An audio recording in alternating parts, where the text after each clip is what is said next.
The montage begins with a rapid-fire succession of celebrity talk show appearances. Jimmy Fallon's infectious laughter, Conan's animated gestures, the bright lights, the scripted banter, the performative vulnerability that passes for authenticity in late-night television. Celebrity after celebrity parade across screens, each one eager to share, to promote, to perform their prescribed version of relatability. But there's someone missing. The absence becomes more noticeable with each passing year. Red carpets where his name appears on guest lists, only to be quietly removed. Talk show lineups that seem incomplete without a particular kind of quiet charisma. Entertainment journalists begin to notice the pattern, though none dare ask the question directly. Before we jump back in, tell us where you're tuning in from. And if this story touches you, make sure you're subscribed, because tomorrow I've saved something extra special for you. Where is Keanu Reeves? The speculation starts small, whispered conversations in green rooms, industry blogs posting theories with question mark headlines. Keanu Reeves, Hollywood's most private star? The actor who disappeared in plain sight. The theories range from the mundane to the absurd. Social anxiety, eccentricity, a secret life that requires absolute privacy. Some suggest he's simply too cool for the circuit, others that he's too damaged. None of them understand that it was a choice, a deliberate, principled decision made in a single moment of clarity that changed everything. Charlotte Vale sits in a sterile podcast studio, her hands folded carefully in her lap. Across from her, the host adjusts his headphones and checks his notes one final time. After 15 years of silence, she's finally ready to talk. "You want to know why Keanu Reeves doesn't do talk shows anymore?" she says, her voice carrying the weight of a secret she's carried too long. "Then let's go back to the night it all changed. Because what happened wasn't just about one interview going wrong. It was about an entire industry forgetting that celebrities are human beings first." The camera captures something in her eyes, not guilt exactly, but the kind of regret that comes from understanding complicity only in hindsight. Charlotte Vale, former talent booker for 3 of the biggest late-night shows in television, has spent years thinking about that night, about what she could have done differently, about whether her silence made her part of the problem. People think Keanu disappeared because he's antisocial or damaged or weird, but the truth is simpler and more complicated than that. He made a pact with himself, a promise that his inner life wouldn't be commodified anymore. And maybe, just maybe, the rest of us should have been paying attention. The studio falls quiet except for the low hum of recording equipment. In that silence, something shifts. This isn't going to be another celebrity expose or industry tell-all. This is something more dangerous. The truth. The year is 2012, and late-night television is in the middle of its own renaissance. The old guard is giving way to a new generation of hosts, sharper, more internet-savvy, hungry for the kind of moments that don't just entertain, but go viral. In this ecosystem, booking the right guest isn't just about star power. It's about creating content that will live forever in clip form, generating millions of views and cementing a show's cultural relevance. Miles Delaney represents everything this new era values. 28 years old, impossibly energetic, and armed with analytics that can predict which emotional beats will trend on social media. As a junior producer on The Tower, a fictional but representative late-night show, he's made his reputation by booking guests who deliver what he calls authentic moments. What he means, though he'd never say it out loud, is emotional breakdown. The kind of vulnerable confession that makes audiences feel like they're witnessing something real, something unguarded. The tear that gets replayed in slow motion. The laugh that seems to come from somewhere deeper than performance. The pause that suggests genuine pain, artfully revealed. Miles doesn't think of himself as exploitative. He thinks of himself as a curator of human truth, helping celebrities connect with audiences in meaningful ways. That this often requires pushing people past their comfort zones is just part of the job. Great television, he believes, happens at the intersection of preparation and spontaneity, when someone reveals more than they intended to. Charlotte Vale has been watching this evolution with growing unease. At 42, she is old enough to remember when talk shows were different, less desperate, more interested in charm than trauma. She's built her career on relationships, on understanding what makes different celebrities comfortable, on creating environments where genuine conversation can happen naturally. But the industry is changing around her. Network executives want guarantees. They want moments that will trend. They want access to the parts of celebrities that normally remain private, packaged in a way that feels spontaneous, but is actually carefully orchestrated. When Miles approaches her about booking Keanu Reeves, Charlotte feels a familiar tightness in her chest. She's tried before.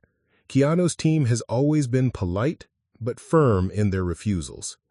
He does the necessary press for his films, but talk shows have never been part of his comfort zone. There's something about the format that seems to run counter to his nature, the performance of intimacy, the requirement to be on in a way that serves the show's needs rather than authentic human connection. But Miles is persistent, and he's done his research. Look at the metrics, he says, spreading printouts across Charlotte's desk. Keanu content performs incredibly well online. That sad Keanu meme, the stories about him being nice to fans, people are hungry for more access to who he really is. Charlotte studies the numbers, feeling increasingly uncomfortable with their implications. Views, clicks, shares, all of it reduces a human being to content, to a product that can be optimized and leveraged for maximum engagement. He's not going to do it, she says finally. His team has been clear about this for years. That's because no one's approached it right, Miles insists. Everyone treats him like he's fragile or antisocial. But what if we positioned it differently? What if we made it about the work, about the philosophy behind his choices? He's clearly someone who thinks deeply about things. Give him a platform to share that. Despite her reservations, Charlotte finds herself intrigued by this approach. Maybe there is a way to create something meaningful, something that serves both the show's needs and Keanu's comfort level. Maybe it's possible to find that sweet spot where authentic conversation and good television intersect. She makes the call. The initial response is predictable. Polite interest, followed by polite refusal. But something in Charlotte's pitch resonates with Keanu's team. She's not promising easy promotion or softball questions.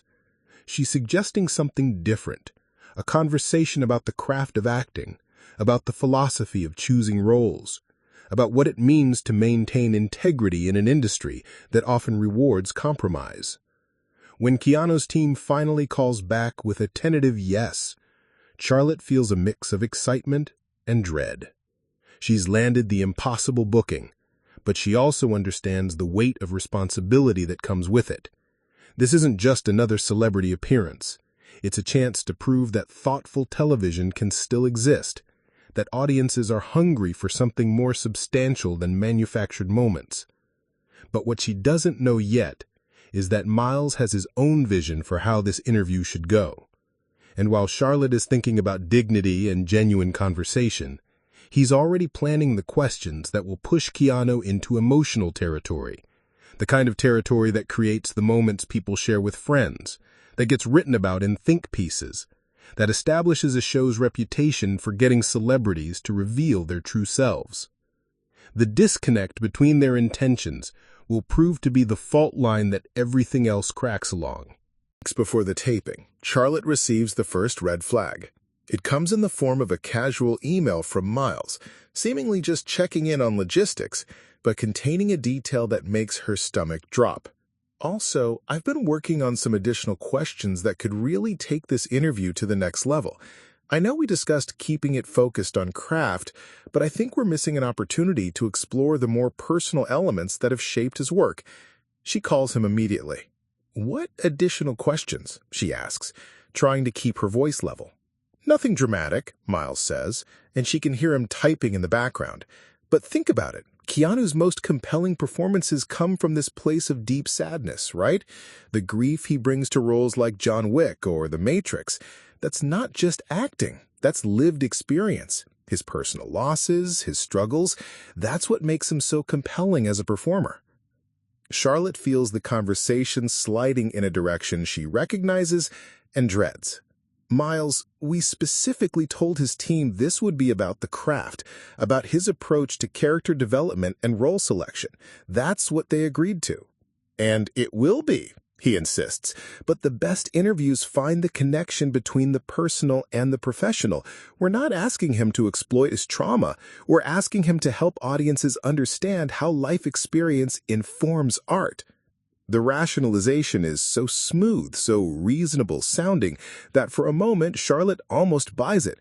This is how it happens, how boundaries get crossed gradually, with each step seeming reasonable in isolation while adding up to something that violates the original agreement.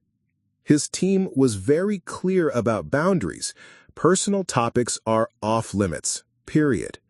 Then we don't make them the focus, but if the conversation naturally goes there, if he seems comfortable opening up, are we supposed to shut it down? That's not how good television works, Charlotte. You know that. The conversation ends without resolution, but Charlotte knows she's fighting a battle she's likely to lose. Miles represents the future of the industry. Metrics-driven, moment-focused, always pushing for more access, more vulnerability, more content.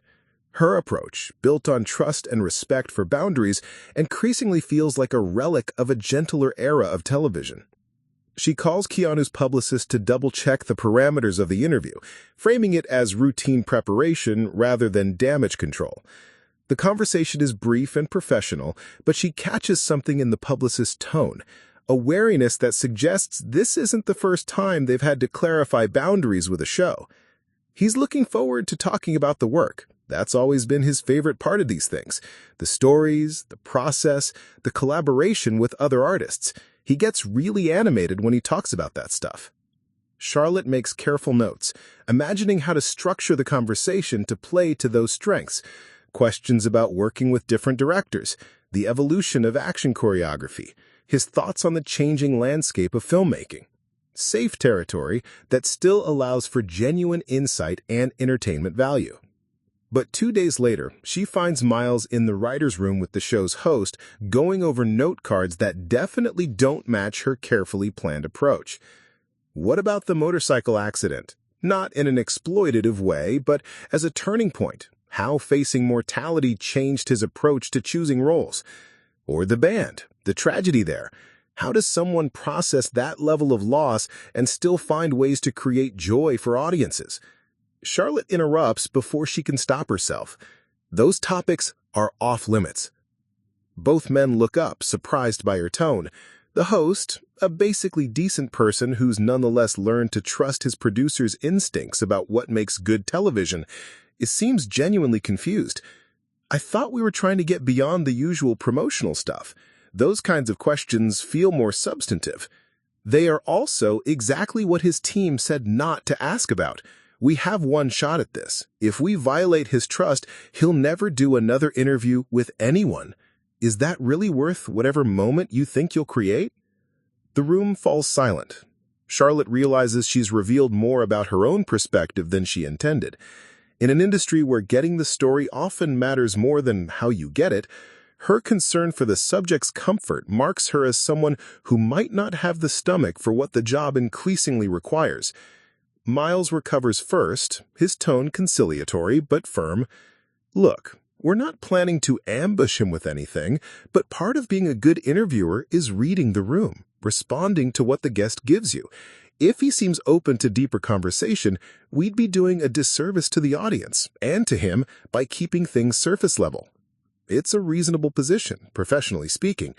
It's also exactly the kind of thinking that leads to boundary violations justified after the fact as serving some higher purpose.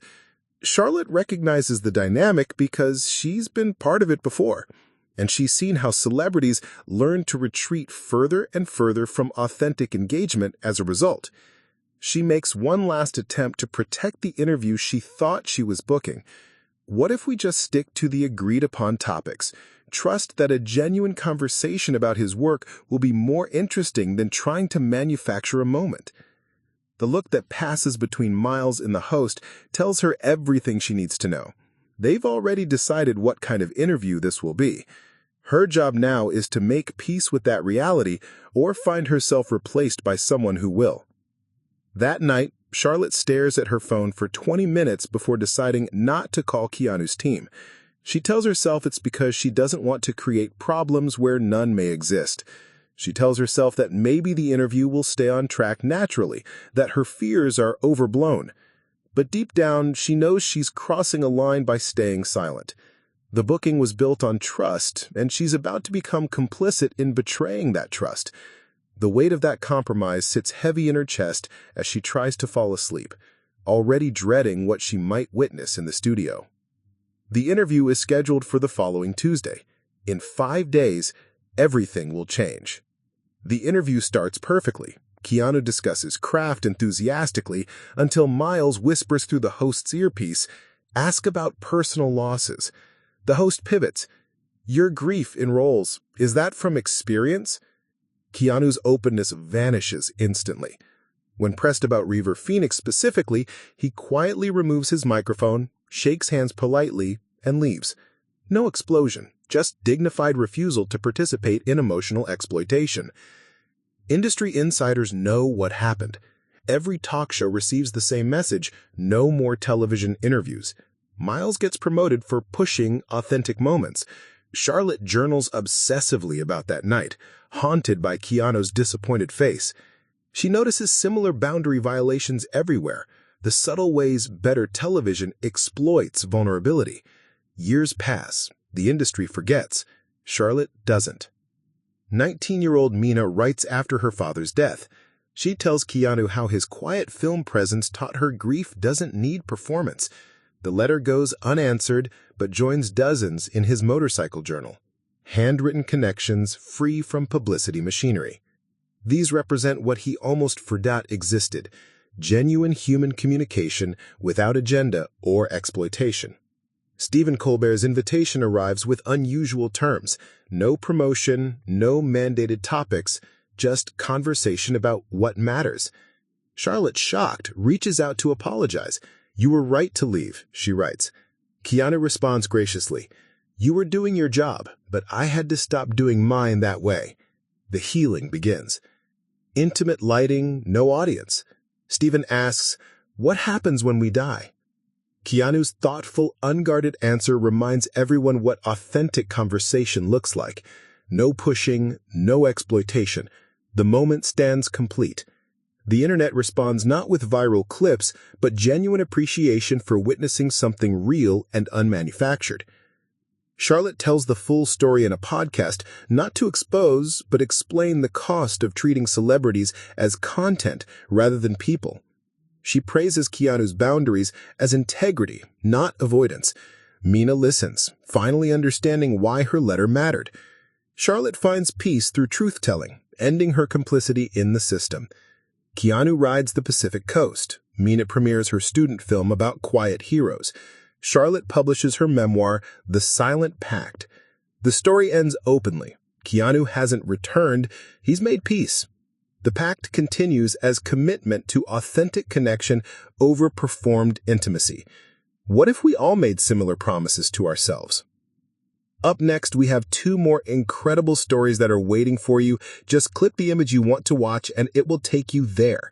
If you enjoyed this video, make sure to subscribe. It would mean a lot.